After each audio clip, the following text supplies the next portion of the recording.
பாஸ்கரா வந்துட்டியா? பணம் வந்துருச்சா? ஐயோ ஐயோ ஐயோ ஐயோ, ரொம்ப சந்தோஷம்டா. ஐயோ பாத்தியாடா, வெறும் காகிதம், வெறும் அச்சடிச்ச காகிதம். இது இல்லைன்னா நாட்டுல எந்த கழுதையாவது நம்மள மதிக்குதா? ஐயோ ஐயோ ஐயோ, எவ்வளவு நாளாச்சு இத நான் மொத்தமா பார்த்து. அப்பா. டேய் பாஸ்கரா, டேய் என்னடாச்சு? ஏன் உம்முன்னு உட்காந்துருக்க? டேய், அபி பணம் கொடுக்குறப்ப ஏதாவது சொன்னாளா? சேச்சே, அபி எதுவும் சொல்லம்மா. அவ பணத்தை தொல்காப்பியன் கிட்ட கொடுத்து என்கிட்ட கொடுக்க சொல்லிட்டு போயிருக்கா. ஆனா அந்த ராஸ்கல் என்னடா ஏதாவது திட்டினானா, முடங்கினானா? என்ன திட்டினா கூட பரவாயில்லம்மா, ராஸ்கல் பிடிச்சி அட்வைஸ் பண்ண ஆரம்பிச்சிட்டான். நான் இப்படியே இருக்கிறது என் ஃபியூச்சருக்கு நல்லது இல்லைன்னு அவனுக்கு தோணி இருக்கு. ஏன் நல்லதுக்காக தான் அவன் பேசுறானா? ஒரு ஆடிட்டர் கிட்ட பேசுறேன், அவன்கிட்ட போய் வேலை பாருன்னு சொல்றான். ஏடா அந்த எடுபட்ட பையன் வேற என்னலாம்டா சொன்னா? அந்த மாதிரி பேசும்போது கூட எனக்கு எரிச்சல் தான் வந்துச்சு. அதுக்கப்புறம் ஒன்னு சொன்னாமா, அதாம்மா எனக்கு தாங்க முடியாத கோவம் வந்துச்சு. என்னடா சொன்னா? அவன் சொல்றாமா, அவசரத்துக்கு வேணா அடுத்தவங்க கிட்ட பணம் வாங்கலாம், மத்தபடி நீ எத்தனை நாள் தான் அடுத்தவங்க கிட்ட பணம் வாங்குவேன்னு கேக்குறான். ஏண்டா நீ அவனை சும்மா விட்டுட்டா வந்த? நல்ல நாள் அப்பா அப்பிட்டு வந்திருக்கலாம்ல. என்ன திமிரத பயலுக்கு. அவன் என்னடா அவன் அப்பா வீட்டு காசியா கொண்டு வந்து கொடுக்கறான்? நம்ம அபி பண்ணடா. ஏன் மருமக நமக்கு மனசார குடுக்கறா, நடுவுல இவனடா பெரிய நாட்டாம? நல்ல மூஞ்சி மேலேயே 4 போட்டுட்டு வர வேண்டாம் அவனே. என்னம்மா, அப்பாவோட காரியத்துல ஓடி ஆடி அலைஞ்சு வேலை பார்த்தல, அத மனசுல வச்சுதான் வெறும் பேச்சோட வந்துட்டேன். அட நீ வேறடா. டேய், அவன்லாம் ஒரு ஆளுன்னு அதை நீ யோசிச்சுட்டு இருக்கியாக்கும்? அவன் சாதாரணமான ஆளு இல்லடா, விஷமமான ஆளு. நம்ம அபிக்கும் உனக்கும் பிரச்சனை வரதுக்கு காரணமே அவன் தானடா. திட்டம் போட்டு முதல்ல உன் குடும்பத்தை பிரிச்சா, அப்புறம் அந்த அபி தங்கச்சி ஆனந்தியோட கல்யாணத்தை பேசி அதே அந்த இடத்துல அப்படியே விட்டுட்டு ஓடி போயிட்டா. இப்ப என்னடான்னா அந்த ஆர்த்தி பொண்ண, அதான் நம்ம ஆர்த்தி பொண்ண கொண்டு போய் அவன் வீட்டுல வச்சிருக்காண்டா. ஆர்த்தி தொல்காப்பியன் வீட்டுல இருக்காளா? ஆமாடா, நான் தான் உங்ககிட்ட அன்னைக்கே சொன்னேனே, ஞாபகம் இல்லையா? அந்த தொல்காப்பிய ரொம்ப மோசமான ஆளுடா. புருஷன் கிட்ட இருந்து பொண்டாட்டிய பிரிக்கிறதாண்டா அவன் வேலையே. உன்னையும் அபியையும் பிரிச்சான். இந்த பாரு, அவன் கூட இருக்காளே சாந்தி, அவ ரொம்ப நல்ல பொண்ணுடா. அவளையே அவ புருஷன் கிட்ட இருந்து இவன் தான் பிரிச்சிருப்பான்னு நினைக்கிறேன். இப்ப பாரு, நம்ம ஆர்த்தியே அவ புருஷன் கிட்ட இருந்து இவன் தான் பிரிச்சுக்கிட்டு வந்துட்டான். அப்படிலாம் இருக்காதுமா. டேய் கிறுக்கா கிறுக்கா, என்னடா ஒளற நீ? இல்லம்மா, தொல்காப்பியன் அவியோட பிசினஸ் பார்ட்னர், அது மட்டும் இல்லாம நல்ல ஃபேமிலி ஃப்ரெண்ட். அதான். டேய் டேய், உன் வாயால அப்படி சொல்லலாமாடா? என்னடா அவன் பெரிய பிசினஸ் பார்ட்னர்? பெருசா கோடி கணக்குல பணம் போட்டு அவன் பார்ட்னர் ஆயிட்டானா? டேய், எல்லாம் ஏன் மருமக அபியை ஏமாத்தி சோறு தின்னுட்டு இருக்காண்டா. அவன் சாப்பிடுறதெல்லாம் அபியோட காசு, நம்ம அபியோட காசுடா. நம்ம பணம்டா. இது பாரு, இது எல்லாமே நம்ம பணம். பாஸ்கரா, இப்ப நீயே பாக்குறல்ல, நம்ம பணத்தை உன்கிட்ட குடுக்கறதுக்கு அந்த தொல்காப்பியம் பெருசா அட்வைஸ் எல்லாம் பண்றான். அவனை இப்படியே விட்டா அவன் என்ன பண்ணுவான் தெரியுமா? அவனை கேட்டுட்டா அபி ஒன்னொன்னு பண்ணுவாங்கிற மாதிரி கொண்டு வந்துருவான்டா. அவளை கை பொம்மையா அப்படியே மாத்திருவான்டா. இத பாரு, நாம இப்ப இருக்கிற நிலைமை இருக்கே, கேவலத்திலையும் கேவலம். இந்த நிலைமையில இருந்து மேல ஏறணும்னா அதுக்கு ஒரே வழி நம்ம அபிதான்டா. ஆனா அந்த தொல்காப்பியம் இருக்கிற வரைக்கும் நமக்கு அது சிக்கல் தான். டேய், அவன் நம்ம அபியை நம்ம பக்கம் வரவிட மாட்டான்டா. நம்ம மருமக பாவம், அவ பைத்தியக்காரி, அவளும் அவன் பேசதான்டா கேப்பா. இத பாரு பாஸ்கர், நம்ம அபி நமக்கு வேணும், அதான்டா நமக்கு விமோச்சனம். அது நடக்கணும்னா அபி அந்த தொல்காப்பியம் கிட்ட இருந்து விலகணும். டேய், அவன் அபி கூட பார்ட்னராவே இருக்க கூடாதுடா. அவன் இருந்தா நீ தான் சிரமப்படுவ, புரியுதா? அவ்வளவுதான், நான் சொல்றத சொல்லிட்டேன்பா. அந்த பைய பார்ட்னரா இருக்க வரைக்கும் நம்ம 2 பேருக்கும் தான் தலைவலி, புரியுதா? புரிஞ்சுக்கோடா, பொழைக்க கத்துக்கோ. இன்னும் பொழைக்க கத்துக்கலன்னா எப்படி? தலையெழுத்து.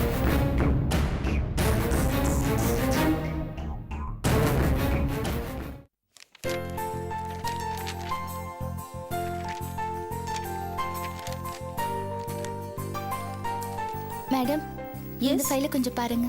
ஓகே. இதுல எல்லா டீடைல்ஸும் கரெக்டா இருக்கு. ஓகே அபி. சார், இது எங்க கம்பெனியோட ப்ரொஃபைல். அடிஷனா இப்போ நாம பண்ண போற வர்க் இதுல இன்க்ளூட் ஆயிருக்கு. இதோட காப்பி உங்ககிட்ட ஒன்று கொடுத்துருக்கேன். எஸ் மேடம், இருக்கு. ஓகே மேடம், இந்த காப்பியை நீங்க பார்த்துடுமா? நான் ஒன்று செய்கிறேன் அபி. நான் எல்லாத்தையும் ஒரு கிளான்ஸ் பார்த்துடுறேன். Okay okay okay madam. வாங்க சார்.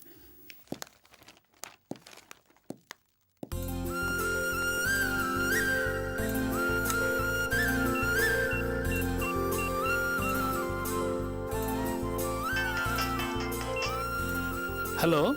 ஹலோ துல்ஸ், நான் அபி பேசுகிறேன். சொல்லுங்க அபி. இப்போ அந்த கான்ட்ராக்ட் விஷயமா நான் மீட்டிங்க்கு வந்திருக்கேன். அபி சுச்சுவேஷன் எப்படி இருக்கு? நமக்கு ஃபேவராக தான் இருக்கும்னு நினைக்கிறேன். எப்படியும் நல்லபடியாக முடிஞ்சிடும். வாழ்த்துக்கள் அபி. தேங்க்யூ. அப்புறம் ஒரு விஷயம் தெரியுமா? சொல்லுங்க அபி. நம்ம கம்பெனிக்கு அடுத்தபடியா ஆதியோட கம்பெனி கூட பதிவு பண்ணியிருக்காங்க. ஸோ நடக்க போகிற மீட்டிங்கில் ஆதி கூட கலந்துக்குவான்னு நினைக்கிறேன்.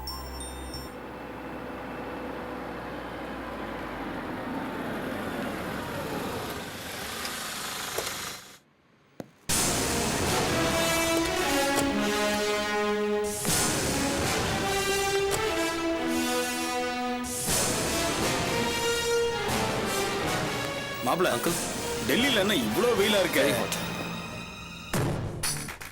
துல்ஸ், ஆதி வந்தாச்சு.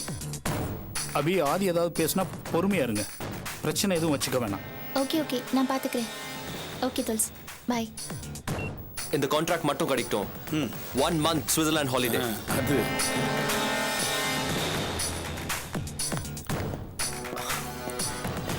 என்ன சொல்றீங்க?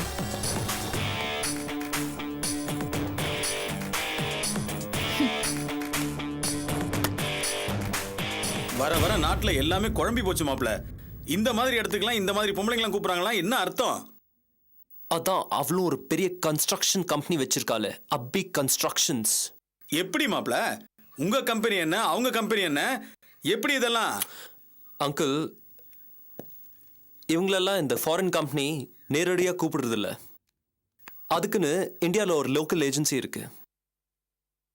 நம்ம ஊரில் இருக்கிற கன்ஸ்ட்ரக்ஷன் கம்பெனி டீட்டெயில்ஸை இவங்க கொடுப்பாங்க. கம்பெனியோட தரம், தகுதி, திறமை, வசதி இது எல்லாத்தையும் ஒரு சர்வே எடுத்து ஃபாரின் இன்வெஸ்டர்ஸ் கொடுக்குறாங்க. அதில் 4 பேரை செலக்ட் பண்ணுவாங்க. அதில் அந்த அபி கன்ஸ்ட்ரக்ஷன் ஒன்று. எந்த தகுதி இருக்குன்னு இந்த அபி கன்ஸ்ட்ரக்ஷனை செலக்ட் பண்ணாங்க? அங்கிள், இப்போ அபி கூட ராஜமணி இருக்காங்க. அவங்க ஒரு பெரிய கை.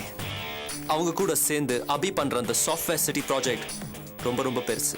அதனால அபியும் அந்த முக்கியமான லிஸ்ட்ல வச்சிருக்காங்க. ஏன் ஆதி, அந்த பொம்பளை ரொம்ப பெரிய ஆள் போல இருக்கு. அவ வேற சப்போர்ட் பண்றதா சொல்றீங்க, பெரிய சாஃப்ட்வேர் கம்பெனி ப்ராஜெக்ட் வேற பண்றதா சொல்றீங்க. அப்படி இருக்கும்போது இந்த ப்ராஜெக்ட் நம்ம கை கிடைக்காம அவங்க கைக்கு போயிடுச்சுன்னா? அங்கிள், கவர்மெண்ட் டெண்டர்ல தான் அமௌண்ட்டை குறைச்சி கோட் பண்றவங்க தான் கான்ட்ராக்ட் கிடைக்கும். ஆனா இங்கே அப்படி இல்லை. இவங்களுக்கு தரம் தான் முக்கியம். உதாரணம், நீங்க 1 crore கோட் பண்றீங்கன்னு வச்சுக்கோங்க. நான் 1.5 கோடி கோட் பண்றேன்னு வச்சுக்கோங்க. இப்போ நான் குவாலிட்டி நல்லா கொடுத்தா எனக்கு தான் கான்ட்ராக்ட் கிடைக்கும். ஏன்னா they believe in good quality. எனக்கு சரியா புரியல அங்கிள். இந்த ப்ராஜெக்ட் பொறுத்த வரைக்கும் நான் பெஸ்ட் குவாலிட்டி, குறைஞ்ச செலவுன்னு காட்ட போறேன். ஸோ இந்த ப்ராஜெக்ட் எப்படியும் நம்ம கைக்கு தான் வரும். அது எப்படி மாப்ள? பெஸ்ட் குவாலிட்டி, குறைஞ்ச செலவுன்னு சொல்றீங்க. நஷ்டம் தானே நமக்கு வரும். வந்தா வரட்டுமே, நஷ்டம் வந்தாலும் பரவாயில்ல. அப்பியை ஜெயிக்கணும்னா நஷ்டத்தை பத்தி கவலைப்படக்கூடாது. அங்கிள், அவ அமௌண்ட் குறைச்சு சொன்னா நான் அதை விட குறைச்சு சொல்வேன். பாத்திரலாம், இவங்க கிட்ட குவாலிட்டி கண்ட்ரோல் இருக்கு. ஸோ குவாலிட்டியில காம்ப்ரமைஸ் பண்ணவே முடியாது. ஆனா என்னால ரேட் குறைச்சி பண்ண முடியும். ஆனா அது அவளால முடியாது. நஷ்டம் வரும். நஷ்டத்தை தாங்குற திராணி எனக்கு இருக்கு. ஆனா அபி கிடையாது. எஸ், அபி தோக்கணும்னா நஷ்டம் வந்தாலும் பரவாயில்லங்கிறது என்னோட கட்சி. ஆனா அவ அப்படி நினைக்க மாட்டா, நினைக்கவும் முடியாது. ஸோ இந்த ப்ராஜெக்டை என்ன விலை கொடுத்தாவது நான் வாங்கி தீர்வேன். வெரி குட் மாப்ள, கையை கொடுங்க. இந்த வெறி இருக்கணும். இந்த வேகம் ரொம்ப முக்கியம். Thank you uncle, thank you so much. நானும் உங்க கூட வரட்டுமா? வேணாம் அங்கிள், இது வேற மாதிரி இடம். நீங்க உள்ள வரத அவங்க விரும்புவாங்களோ இல்லையோ தெரியாது. என்ன இருந்தாலும் நான் உள்ள வந்தா உங்களுக்கு வெயிட்டா இருக்கும்ல? இல்லை அங்கிள், அவங்க எப்படி எடுத்துக்குவாங்களோ தெரியாது. நீங்கள் எனக்கு உதவி பண்ணுறீங்கன்னு அங்கே நான் ஷோவும் பண்ண முடியாது. ஸோ நான் வேணான்னு நினைக்கிறேன். ஓகே மாப்ள, நீங்க உள்ள வேலையை கவனிங்க, நான் வெளியே வேலையை கவனிக்கிறேன். Sure uncle. All the best. Thank you very much uncle.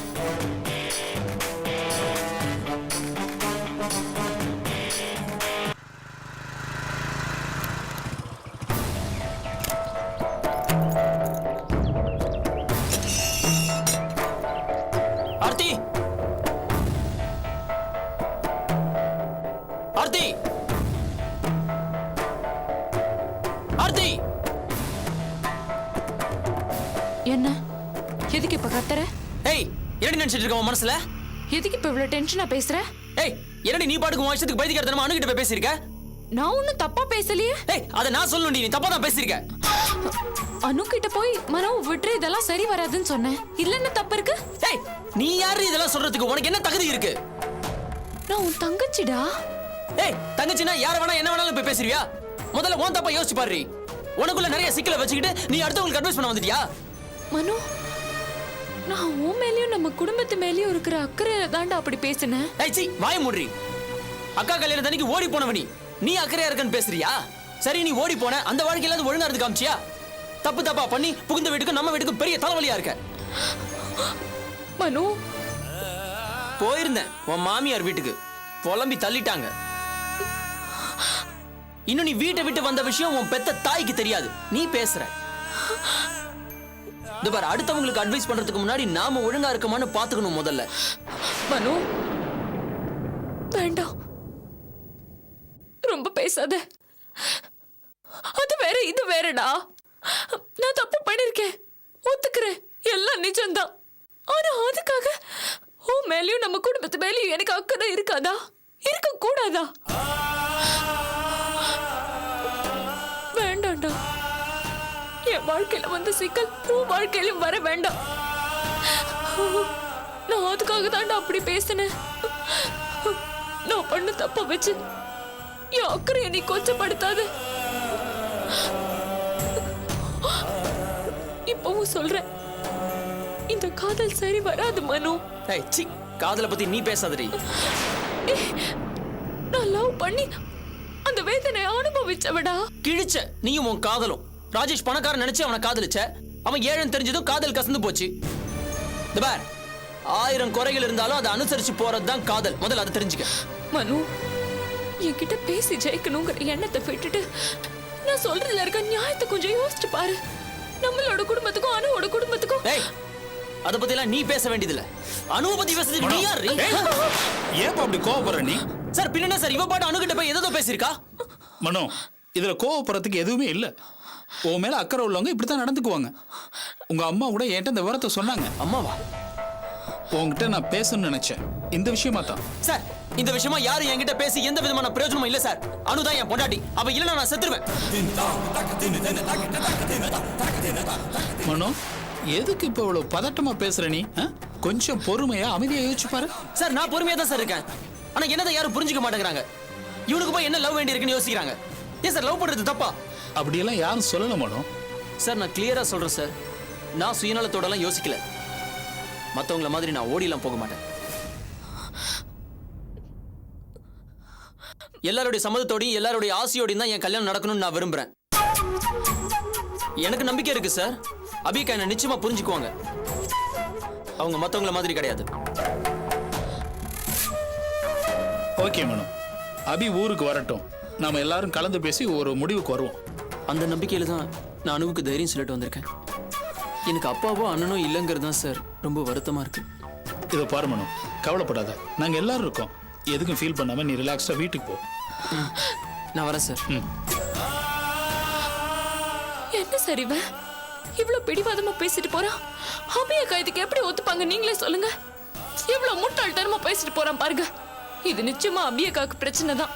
இதோ பாரு ஆர்த்தி, எதுக்கும் கவலைப்படாத. அபி இந்த பிரச்சனையை எப்படி சமாளிச்சிருவாங்க. ஏன்னா இதோட பெரிய பிரச்சனை சமாளிச்சவங்க. எல்லாம் நல்லபடியா நடக்கும் நம்புவோம்.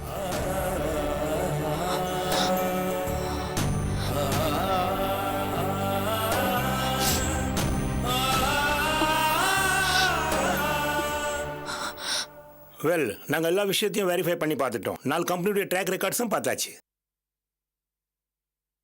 We are convinced with Abhi Constructions and Aditya Builders. எங்க மதிப்பீட்டின்படி அபி கன்ஸ்ட்ரக்ஷன்ஸ் முதலாவதாகவும் ஆதித்யா பில்டர்ஸ் அடுத்தபடியாகவும் மதிப்பிடப்பட்டிருக்கு.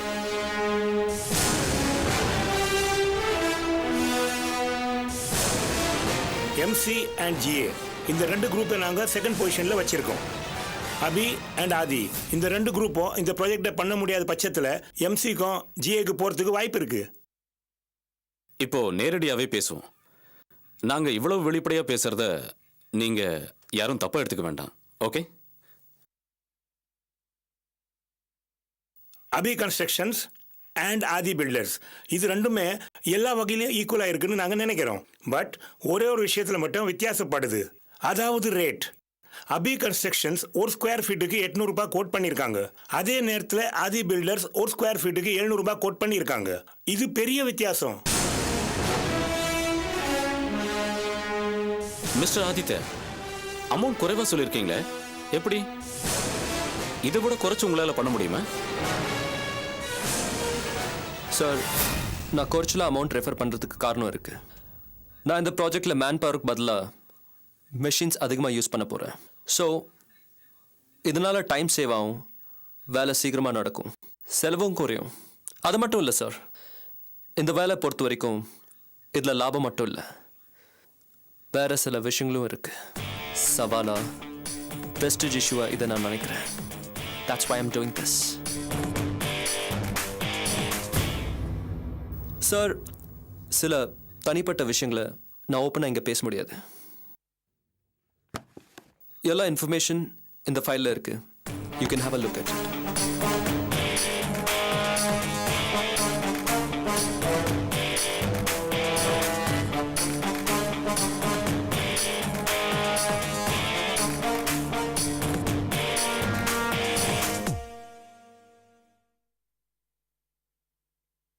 ஓகே, இப்போ நீங்கள் சொல்லுங்கள் மேடம், நீங்கள் ஏன் குறைச்சி பண்ணக்கூடாது?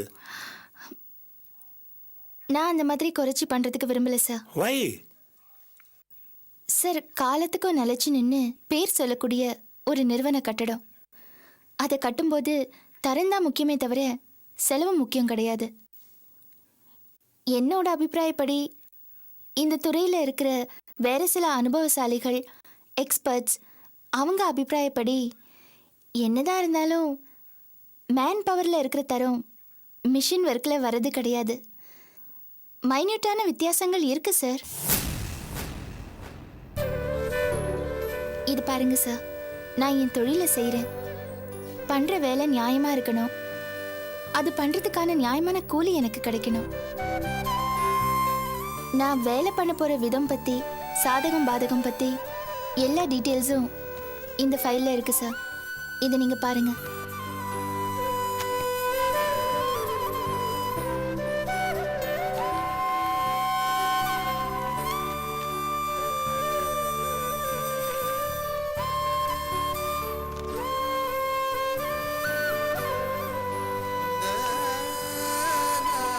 ஓகே, உங்கள் பாயிண்ட்ஸ் எல்லாம் ஓகே. உங்களுக்கு அதிகம் ஒரு ஸ்கொயர் ஃபீட்டுக்கு 100 ரூபாய் வித்தியாசம் இருக்குது. மொத்தத்தில் 5 lakh ஸ்கொயர் ஃபீட் கணக்கு போட்டு பாருங்கள். எப்படி மேடம் இவ்வளோ பெரிய வித்தியாசத்தை பற்றி யோசிக்கணும் இல்லையா? சார், எங்களை பொறுத்த வரைக்கும் இந்த ஒர்க் ஆரம்பித்தா பாதியில் நிறுத்திட்டு முடியாதுன்னு சொல்ல மாட்டோம். அப்படி பல கம்பெனிகள் சொல்லியிருக்கு. அதுக்கு அவங்க நிறைய காரணங்கள் சொல்கிறாங்க. அந்த மாதிரி ப்ராஜெக்ட்ஸ், அந்த மாதிரி கம்பெனியோட டீட்டெயில்ஸ் இந்த ஃபைலில் இருக்குது சார். இந்தாங்க, இதையும் பாருங்கள்.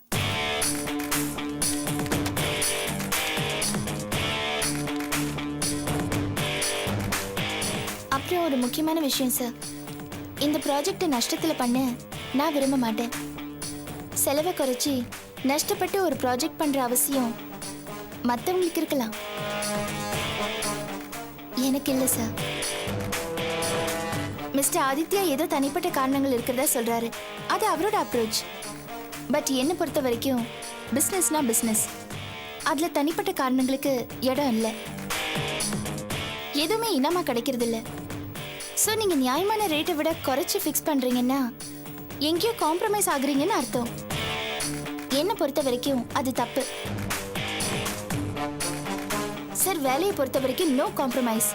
பெஸ்ட் குவாலிட்டி தான் என்னோட சாய்ஸ். இப்போ என்னோட நிலைமையை நான் கிளியராக சொல்லிட்டேன். இனிமேல் நீங்கள் தான் டிசைட் பண்ணணும். என்னோட பதில் கன்வின்சிங்காக இல்லைன்னா நீங்கள் தாராளமாக இந்த ப்ராஜெக்டை ஆதித்யா பில்டர்ஸ்க்கு கொடுக்கலாம். No problem. ஓகே சார், நான் வரேன். 1 second அபி. எங்களுக்கு உங்கள் பதில் அண்ட் வியூஸ் ரொம்ப பிடிச்சிருக்கு. We want to go with Abhi Constructions. Really?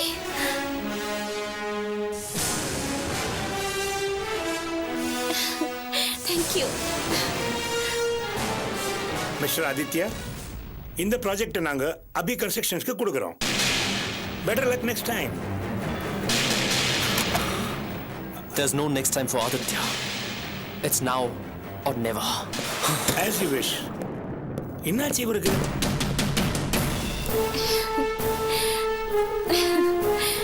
Thank you sir, thank you so much. You are welcome.